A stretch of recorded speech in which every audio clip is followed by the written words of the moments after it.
Hey Money Movers, welcome back to Money Moves, the daily podcast determined to give you the keys to the kingdom of financial stability, wealth, and abundance. I am so excited about today's guest on the show because she is really here to help you make your money move. Brandi Hudson is a transformational empowerment coach. Once a top C-suite executive in the medical sales industry, she has made the leap to starting her own business so that she can help you unlock, discover, and align with the most abundant version of yourself.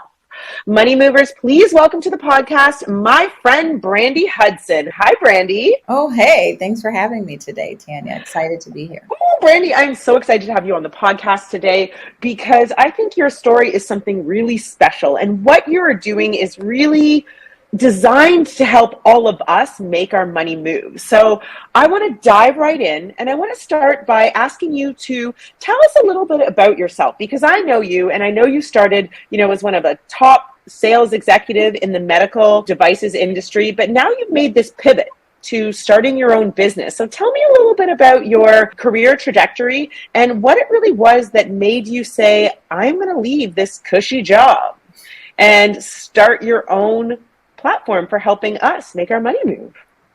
Well, thanks. They actually go more hand in hand than I think people realize. I was born and raised in Detroit, came from, a reasonably middle-class background, went to the University of Michigan where I was a student athlete. And from there, I entered into kind of this healthcare sales world where I worked my way up from a sales rep to ultimately helping develop and lead really high performance teams. And I covered the United States, Canada at times, and it was a really big job. But what I found was that the part that I loved most was really in being of service to others. I really embodied that adage of like lifting as we climb. And so I was a founder of a number of employee resource groups and really was thinking about how can I partner with people to achieve the life of their dreams? And so it was really this service-oriented mindset. And there came a point in my career where I'd had a ton of success, 20 years, always in the top 15%, had a lot of athletic success. And I was thinking, how had I really built this life? And I realized that I was doing it a little bit ad hoc. I didn't have like a real plan around it, but it was very consistent. So talk a little bit about the research and what really drew you to this practice, because it wasn't an overnight thing where you said, I'm just quitting my job. You've actually trained for it. So talk a little bit about what sort of called you into this calling. I think what called me is that I was doing this at work, right? Like servicing my colleagues, working with the employee resource groups. People were coming to me, asking me to mentor them. I was doing a lot of philanthropy in the community, serving on boards. But when I took a step back, I realized that people really didn't feel empowered to build and lead the life of their dreams. Oftentimes, people were acting as though things were being acted upon them. And so I took a step back and I was thinking about this idea of manifestation. And the challenge with this manifestation culture, from my perspective, is that people really think about it as manifesting a thing. I want a car, a house. I would love to have this great relationship. I'd like to have more money. And what we need to be thinking is that we are manifesting the entirety of our lives. Every aspect of our lives is a manifestation. And we need to be in this place where we are actively co-creating our entire life instead of looking out to achieve a certain thing.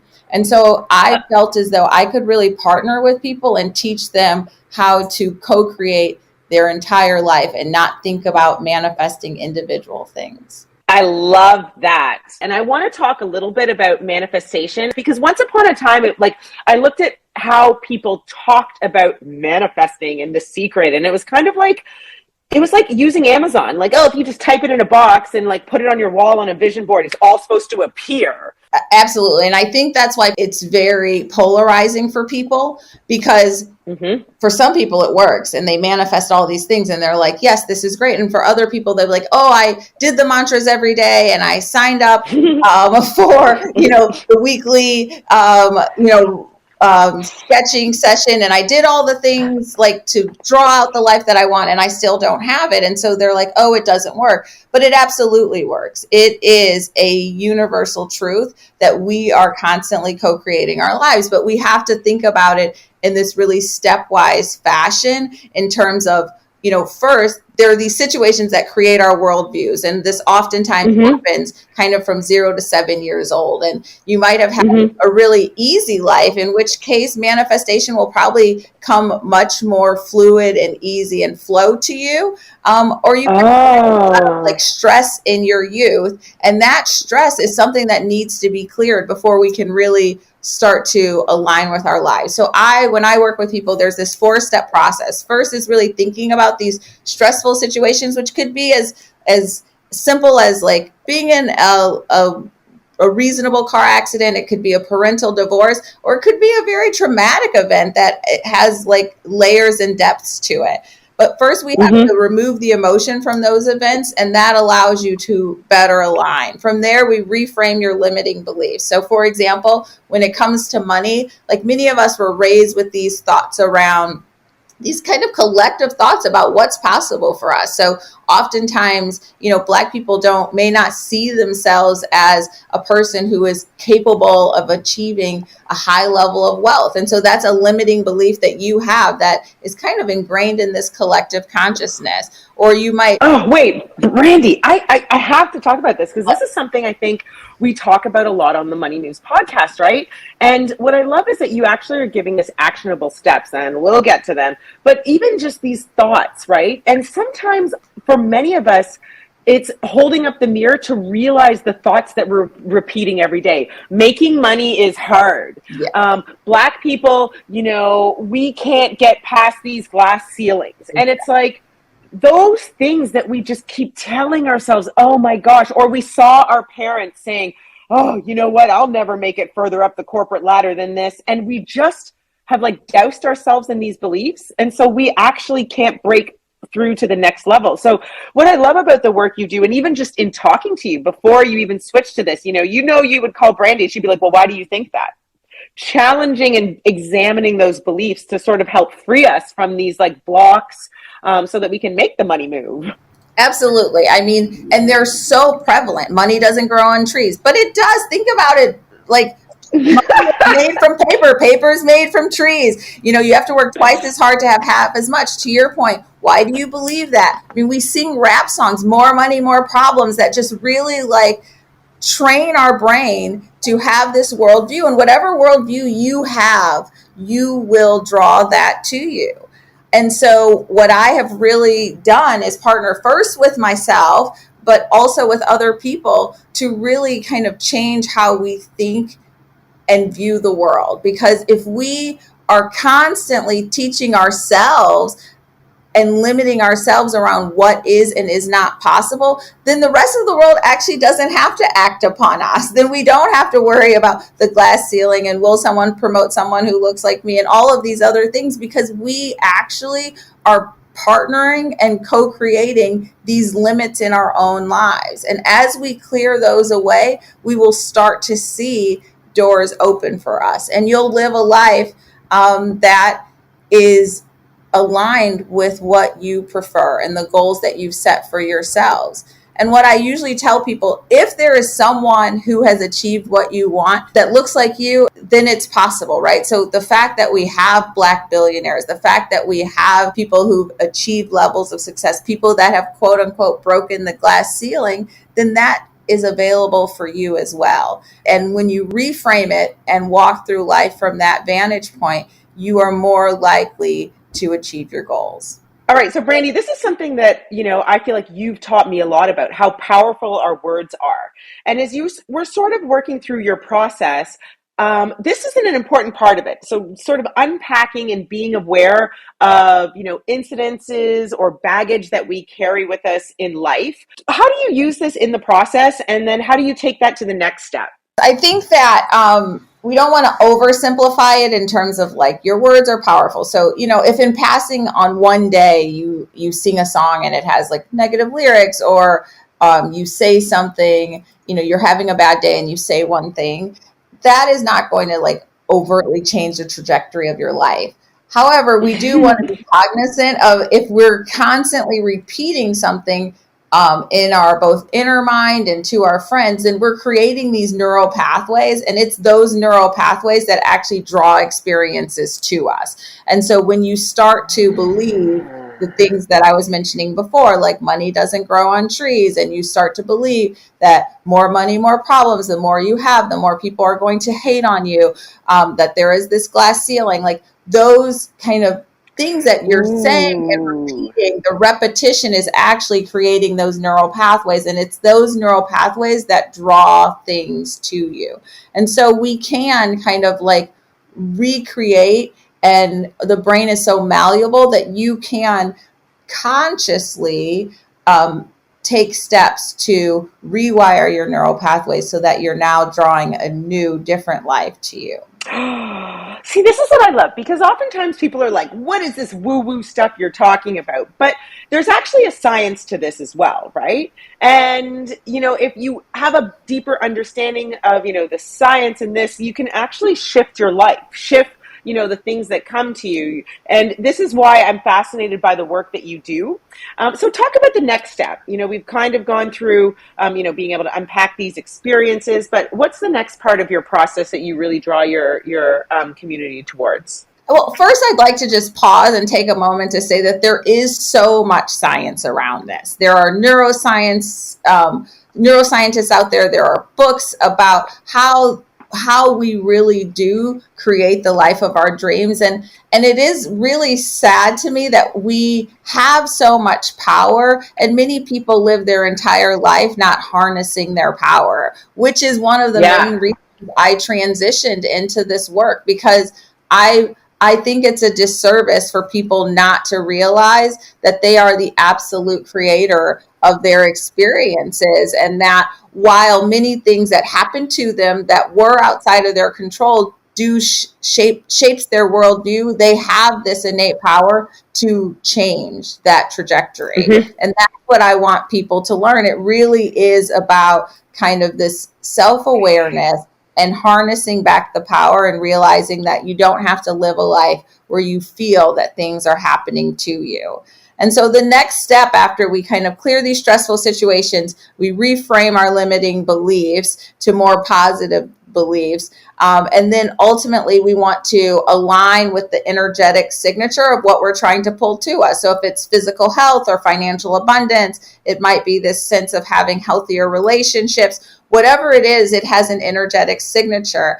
And I would align that to really this idea of when you walk into a room, kind of the Mm-hmm. energy that you feel. If you feel like it's bustling and it's happy, or when you meet a friend and they're an instant friend, that energy, that connection you feel, you have Mm-hmm. that same connection with these things. You have to have that connection to financial abundance. You can't have this low level vibration and think that you're going to be calling in hundreds of thousands, millions, billions of dollars. Those two things don't align. And so there is this energetic signature that you have to align to. And there's things that you can be doing every single day, such as meditation and other work that will really allow you to better align to those things. Oh, and this is what gets me so excited, because I've had so many uber successful people on the podcast, and this is exactly the work they're talking about. The most successful people, whether you read their memoirs or their books or you see them on a late night talk show. I always think about Jim Carrey and that famous example. He's like, I wrote myself a check. And Exactly. or Oprah, who said, well, and it's easy for Oprah because she's a billionaireess to say, well, the money just came to me because I was passionate about it. But being able to like unpack that and get to the meat and potatoes of how they did it are the things that I think we miss so often in those 2-second snippets that you see on Instagram. So this is why I really love the work that you're doing, and you help people really explain it. And so when you talk about saying like this energetic feeling, sure, it's being able to say and connect to that and really allow that to be the force that guides you towards what you want, right? And Yes. it's easier. It's actually easier I was going to say easier said than done, but that's the exact opposite of what I want to say. It's actually easier than you think it is. I think it's really easy, but it's not simple and it's consistent, right? Like if you Mm, think about if you've been mm. alive for 25, 30, 40 years, 50 years, etc., then you've really like ingrained these neural pathways in a very specific way. And I would imagine that your life can be a little bit like Groundhog's Day. And you can shift that life to be living on this consistent trajectory of good things, right? Like I always say, the better it gets, the better it gets, and the worse it gets, the worse it gets, right? And so you want to be on this path where kind of it's this snowball effect of really great things that are being drawn to you, and oftentimes that eludes people. I And I love think that. I that what love that. happens with like really famous people, right, is they know these universal truths, but because there's so much friction in the world around, is this just woo woo? That doesn't make sense. They don't really spend their time telling you what they know to be true and how they have achieved their level of success. But you can find kind of like these old snippets of Oprah where she really leans much more into it, and you hear her saying these things that are clearly kind of aligned with this belief that she's absolutely co-creating her life in this really special way, and it's available to everyone. I love that. Okay. Have we gone through the whole process? Because I feel like there's a fourth and final step that you usually guide your, should I call it clients, friends, Clients community and through? friends and clients. Yes. Usually my Mm-hmm. clients end up being my friends. I think that it really, the last step is like having a high level of self-awareness and compassion, right? Because what often happens is that people will say, we start the process and they say, I believe that. I already believe that. I already believe that. I don't know why it's not showing up in our life. And it's because our conscious brain, which we believe is kind of what we think and how we see the world, is saying like, no, I know that to be true. I know it's true that I can have this wonderful life of my dreams. But it's your subconscious, and you need to have Mm. a level of self-awareness where you're in touch with your subconscious, because it's our subconscious brain that's running 95% of our lives. It's what helps us breathe. It's what helps us Mm-hmm. our eyes blink. Like all of these things are happening automatically in our bodies, but it's also happening at a large level in our brain. But our conscious brain, which is only 5%, is telling us, no, we believe that, we know that, we're doing that, but we aren't. And so when you really take a step back and have this high level of self-awareness and understanding of what's really happening deep in your subconscious, that's when you're going to see these much quicker manifestations, so to speak.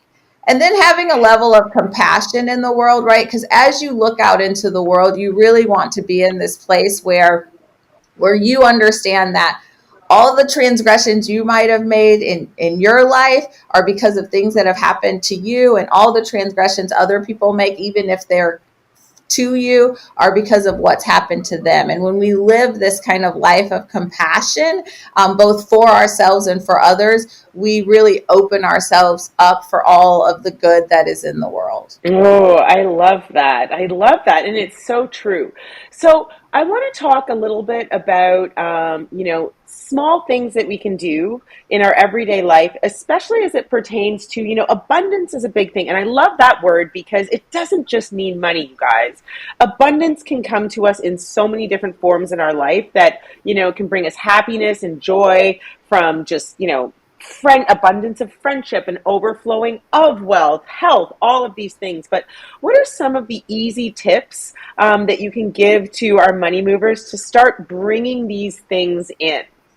I actually just recently wrote a journal entry, which is what I call my blog, because it's usually musings that I get from conversations with friends and in the community that trigger that I should write about it. And so I wrote one about abundance, which you can find on my website. But it gave kind of 3 tips, which I think are really, really helpful when we're thinking about abundance. And the first was around kind of reframing, what we believe and how we think about the world, and really like thinking through the lens of what we want to be true. I was saying to a friend just recently, we really are hard on people who look through the world through rose-colored glasses and rainbows and unicorns. But at the end of the day, kind of having this kind of positive expectation and outlook on life is going to serve you better than being pessimistic. The second thing is really, Mm. yes, the second thing is really around the scarcity mindset. Money is an infinite resource. And so often we think of it as finite, but I always just laugh. Like, right when we were in the middle of this global pandemic, we printed more money. We just made more. Now, people will say that's why we're in the trouble we are in now. But at the end of the day, money just keeps coming and coming and coming. There is no finite amount of money. And so if you think in this scarcity mindset and you have envy towards people who are living a life that you prefer, then you're really also not Ooh. going to draw those things to you. So when I see someone in the world who's accomplished or achieving or working towards something that I would love to have in my life, I really pause to give them their flowers and say, like, this is amazing. Like, you are doing this thing. And I look to them as a role model of what's possible. Because as I mentioned earlier, it's like if someone has accomplished what you're looking to accomplish, that means it's absolutely possible for you. And so anytime you feel yourself having a little bit of envy or disdain towards a person living your dream, you don't even know if it's their dream, but they're living your dream, and you need to really send them love. And then the last thing is really around being grateful. Every little thing that comes to you, right? If you're seeking to have greater financial abundance in your life, if you get a check for $30, you need to be just as excited as if that was a check for $30,000. There is no level of what is possible. We create the limitations in our head, but the more that we are grateful for the things that are coming our way, that are on the path of what we're looking to achieve, the more we will draw that to us, right? So I, every day, even with my 5-year-old, have this really big gratitude practice where we talk about what we're most happy for that occurred that day. And so if you're looking to achieve health, if you're looking to achieve wealth, if you're looking to achieve an improved relationship, anything that moves you down that path, you need to pause and say thank you in the moment. I am a big fan of a happy dance, and it needs to be heartfelt, emotive in nature. Okay, a heartfelt. I love that. I love a happy dance. I love surprise checks for even $30 that come in the mail. All of this. And I think it's what's really interesting is you're also teaching this to your 5-year-old. I love that, that this practice is something that we're not just doing as late blooming adults, but we can really change the narrative for our communities, as we start instilling these in our kids from a young age. Absolutely. I mean, I think that our role in this lifetime is really to create a different world for our children. And so I start with Mm-hmm. mine. And, if you walk up to him today and ask him what was most important in life, he'd say to be happy. And I'd say, and the happier you are, and he'd say, the happier you are. He knows that these things grow up among themselves.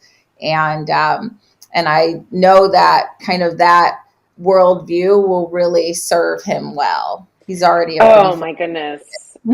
I love that. That is really fantastic.